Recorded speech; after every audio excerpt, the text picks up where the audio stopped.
Film travel అంటే నేను నువ్వే కావాలో పెద్ద ప్రొడక్షన్ లెవెల్ పెద్ద ఇన్వాల్వ్ అవ్వాలా నేను. ఎందుకంటే నేను అప్పుడు చిన్నోతో కూడా రాస్తున్నా ప్యారలల్గా. దానితోడు నువ్వే కావాలి ఇంకా మరీ అసలు స్టామింగ్ స్పీడ్ కదా అలా. ఇప్పుడు ఒకసారి నేను అక్కడికి వస్తే ఎక్కడికి అన్నపూర్ణ పైన స్టూడియోలో నైట్ టైం ఆ పాడు చేస్తున్నారు. ఇది లైల్ ఆల్తో నైట్ ఎఫెక్ట్లో చేస్తున్నారు.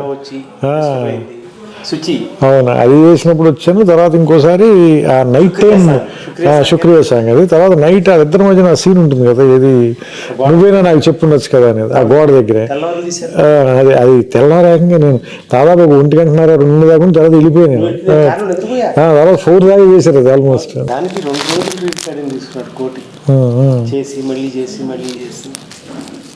నువ్వు వచ్చాక నేను డబ్బింగ్లో ఉన్నాను, రికార్డింగ్లో ఉన్నాను. బాబు నెక్స్ట్ నువ్వు డైరెక్టర్, నెక్స్ట్ అందుకే నేను అన్నిట్లోనే ఉన్నాను. ప్రాబ్లం ఎక్కడ వస్తుందంటే, ఇది వరకటి రోజుల్లో స్క్రిప్ట్ రాసి డైలాగ్ వర్షన్ వినిపించేవాళ్ళు నిర్మాత, లేకపోతే డిపార్ట్మెంట్ అందరూ ఉండి వినేవాళ్ళు. సో నువ్వు రాసిన చదవడం కాదు, నువ్వు చూసింది మేము చూసేవాళ్ళం ఆ ట్రావెల్కి. అది మన పక్క రూమ్, మేము రాసే రూమ్ కాకుండా పక్కన ఇంకో రూమ్ ఉండదు, అందులో కూర్చునేవాళ్ళం సెట్టింగ్. సో అందుకే ఈ సినిమాకి మనం ప్రకాష్ రాజ్ కాకుండా ఎవరిని ఊహించుకోలేకపోయాం. ఆ డిక్షన్తో సహా డైలాగ్ చదివి చెప్పేటప్పుడు ఓకే ఆర్టిస్ట్ మీతో కాదు కానీ ఇతను ఫిక్స్ అయిపోయాడు. సో అందులో 22 సీన్స్ ప్రకాష్ రాజ్ కాకుండా ఎవరిని ఊహించుకోలేదు. అవును, 22 సీన్స్ గుర్తుంది నాకు. నేను అన్నీ ఏంటంటే, నేను సెట్లో ఫస్ట్ మీరు హౌస్ సెట్ వేసిన తర్వాత అప్పుడు వెళ్ళి లొకేషన్ చూసి వచ్చారు, వచ్చి చెప్పారు నాకు అక్కడ హౌస్ అవుట్డోర్లో వేద్దాం అనుకుంటున్నాం అది ఇది అని. ఇది నానక్రామ్ కూడా వేసిన తర్వాత అప్పుడు అదే సెట్లో ప్రకాష్ రాజ్ వచ్చిన ఫస్ట్ డే నేనే కూర్చుని మొత్తం ఆ 22 సీన్స్ నేరేట్ చేస్తుంటే అతను తన హ్యాండ్ రైటింగ్తో రాసుకున్నాడు. అప్పుడు ఇంకా తెలుగు రాదు కానీ కన్నడలో రాసుకున్నాడు ఆయన మొత్తం అన్ని సీన్స్. గుర్తుంది నాకు, 22 సీన్స్ రాశాడు మొత్తం. అలాగే నాకు అది కూడా గుర్తు. నేను సుహాసిని గారితో సీన్ చేస్తుంటే వస్తే మీరు ఆ డైలాగ్ చెప్పారు, మంచివాడ చెడ్డవాడ అంటే కాదు మణిరత్నం. నాకు అంటే అందులో నేను రాసిన డైలాగ్ ఏంటంటే, అసలు మంచివాడ చెడ్డవాడ కాదు మొగుడు అంతే ఉంటుంది. దానికి మీరు మంచివాడ చెడ్డవాడ అంటే కింద ఇద్దరు మెట్ల మీద పైన తీస్తున్నారు మణిరత్నం అన్నట్టు. నేను గట్టిగా నవ్వు వస్తే బయటికి వెళ్ళిపోయాను నేను. Fantastic travel. ఇంకా తర్వాత శాస్త్రి గారి గురించి చెప్పాలంటే ఎంత చెప్పినా తక్కువే. నాకు బాగా గుర్తు ఏంటంటే, మీరు నాకు మద్రాసు నుంచి ఫోన్ చేశారు, ఏది ఆయన ఆ పాట రాశారు, ఏది ఊనవుచారు. అందులో నాకు బాగా నచ్చింది. అందులో అది ఏది పట్టపగలు ఎవరైనా రాత్రిని చూస్తారా, ఆ కురులు చూపిస్తే కాదనక చస్తారా. అసలు ఆయన దీనికి పడ్డ ప్రసవాస అంటే అన్నిటికీ అట్లాగే పడతాడు. ఇది ఈ పాట రాసి ఇది తీసుకుని ఊటీ వెళ్ళి షూట్ చేయాలి. ఎక్కడ న్యూజిలాండ్ నుంచి వచ్చాము, నాన్ స్టాప్ అంతా వర్క్ అంతా. సో అవతల శంకర్ మాదేవ్ వచ్చాడు కోటి స్టూడియోకి. నేను చెప్పి ఒత్తిడి చేయలేను. అల్టిమేట్గా మనం అందరం కోరుకునేది మంచి పాట రావాలి కానీ పాట రావాలని కాదు. ఏం చేయాలి, ఓకే పాట ఆపేయాల్సి వస్తుంది, రకరకాలుగా ఉంటుంది. అరే ఆగా వచ్చింది అని బిగిన్ చేసి అప్పుడు వరుస సరే పద బయలుదేరతాం అని పల్లవి బిగిన్ చేసి కార్లో రాసుకుంటూ వెళ్ళి, అందుకే నీకు అందులో పల్లవులు మొత్తం ఉండవు, అది ఎక్కడ మిస్టేక్స్ అయింది. అదే ఆ కురులు చీకటిలో చిక్కుకుని అని, ఆ కురుల చీకటిలో చిక్కుకుని ఉంది. యాక్చువల్గా తర్వాత కంప్లీట్ చేస్తుంది, ఆ కురులు చూపిస్తే కాదనక చేస్తారు. బెస్ట్ పార్ట్ ఏంటంటే ఆయన రాసే ప్రతి లైన్కి మనం ఫాలో అవుతూ ఉండేవాడు.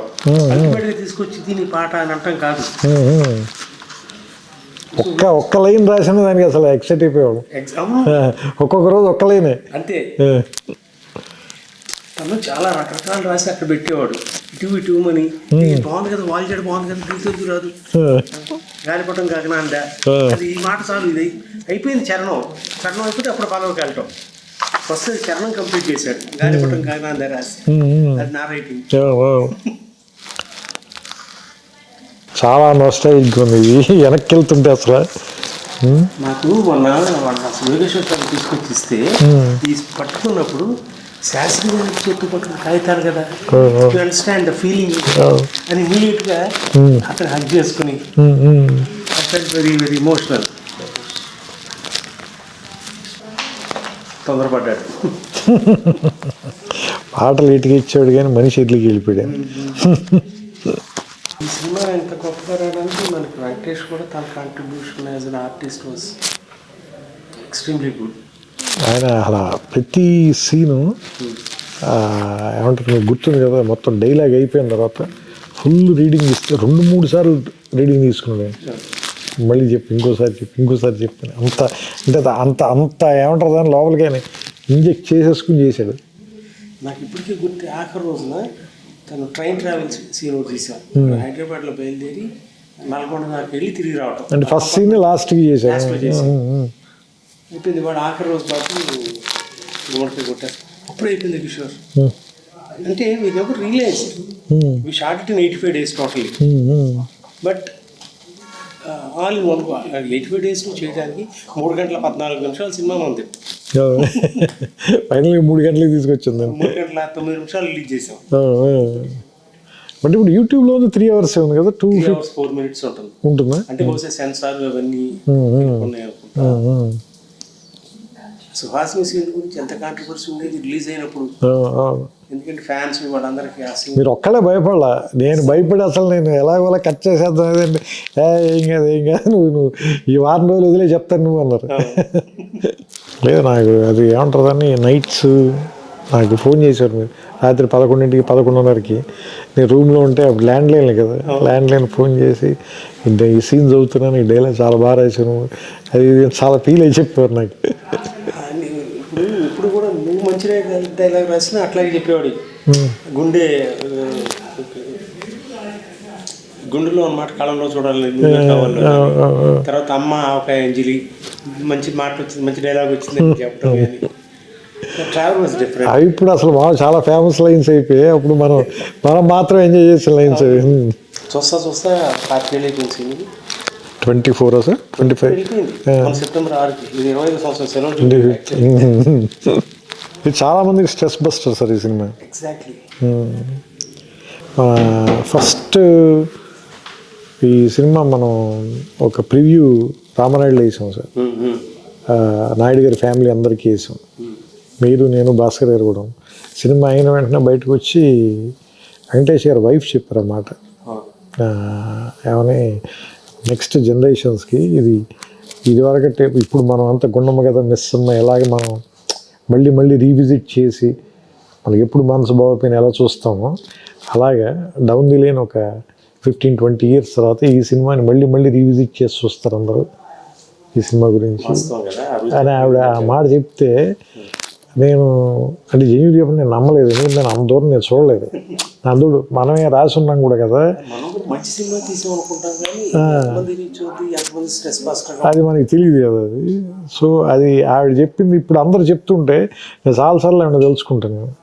నాకు ఇది 4K చేసిన తర్వాత ఆ థియేటర్కి వెళ్ళి లేకపోతే క్యూర్కి వెళ్ళి వాళ్ళు ఎవరితో నువ్వు నచ్చావు నిర్మాత అంటే ఇప్పుడు కూడా గౌరవంగా చూస్తాను. నన్ను వచ్చి సార్ మీ సినిమా ఎన్నిసార్లు చూసాము, స్ట్రెస్ బస్టర్ సార్, ఇప్పుడు కోరుకుంటూ ఇదే చూస్తాం. నన్ను ఎవరో 9 సంవత్సరాలు పిల్లాడు వాడు తాతగారు ఫోన్ చేయించాడు. వాడు కథ ఏం అర్థం అవుతుందండి అన్నా నేను. సార్ అన్ని సినిమాలు చూస్తాడు, నువ్వు నాన్న వచ్చావు రాగానే ఇప్పుడు చూస్తానంటాడు. వైజాగ్ డిస్ట్రిబ్యూటర్ మనోడు. That gives you so much satisfaction having entertain people. అందరూ ఒకసారి కథ సాంగ్ పాపం ఎంత ఇబ్బంది పెట్టారు శాస్త్రి గారు. కానీ దారుణం సార్ 10 days తర్వాత ఫస్ట్ రాసిన వెర్షన్ నేను చదివి వినిపిస్తే చాలా బాగుందని తెగ తిట్టాడు మన ఇద్దరిని. ఫస్ట్ రాశాను ఇదని నన్నైతే మామూలుగా తిట్టలేదు. నువ్వు నీ చేదస్తు నువ్వు కిషోర్కి ఇద్దరు కలిపి నా దుంప తెంపేశారు.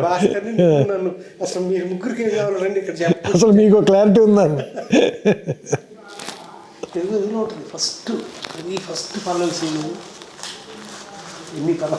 నాకు గుర్తుంది ఫస్ట్ పల్లవి ఏది ఉంటుంది ఒక్కసారి చెప్పలేవా? అవును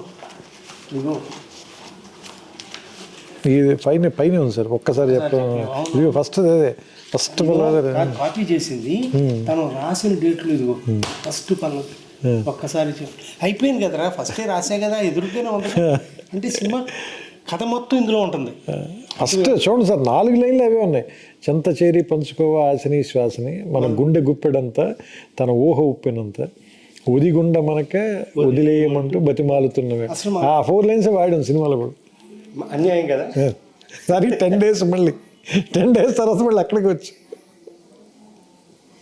బెస్ట్ పార్ట్ ఏంటంటే again not to say anything about anybody, ఆయన రాసిన ప్రతి పాట తీసుకొని 4-5 సీన్లు కలిపి అందులో చెప్పాల్సిన సారాంశం అందులో ఉంటుంది మనకి, లేకపోతే కథలో సారాంశం కానీ. అండ్ మీరు అన్నట్టు మొన్న అన్నారు చూసారా, పాట అక్కర్లేదని చెప్పే పాటలు తెచ్చేది ఆయన ఒక్కడే సార్. ఎస్, ఆయనకి పాట రాస్తే డబ్బులు వస్తాయి కదా, కానీ ఆయన అలా కాదు, ఇక్కడ పాట పడదండి. అవును, 4 రోజులు నా పాట రాయడానికి కేటాయించి నేను షూటింగ్కి అన్ని ఏర్పాట్లు చేసేసుకున్నాను, నువ్వు పాట రాసేసి మిక్స్ చేసి షూట్ చేయగలను. సరే నేను వెళ్ళిపోమన్నాడు ఆ రోజు. అన్నయ్య ఉన్నాడు తర్వాత నేను ఫోన్ చేశాను, సార్ రా ఈ పాట అవసరం లేదు. అదేంటి రావు చాలా బాగుంది కదా చూడు, అంత బాగుంది చూడు, నేను రాస్తాను, రేపు సినిమాలో ఉండదు, దీంట్లో ఇది మిస్సింగ్, ఈ రెలవెన్స్ లేదు ఇక్కడ, it's not needed for the film అంటే నేను తిరుమల కిషోరే థ్యాంక్ యూ సార్ అని వచ్చేసి 10 వర్షాలు అనుకో. అయినా హీ టుక్ ఇట్ వెరీ చాలా ఒక సీక్రెట్ ప్రొఫెషనల్గా తీసుకున్నాడు ఆయన.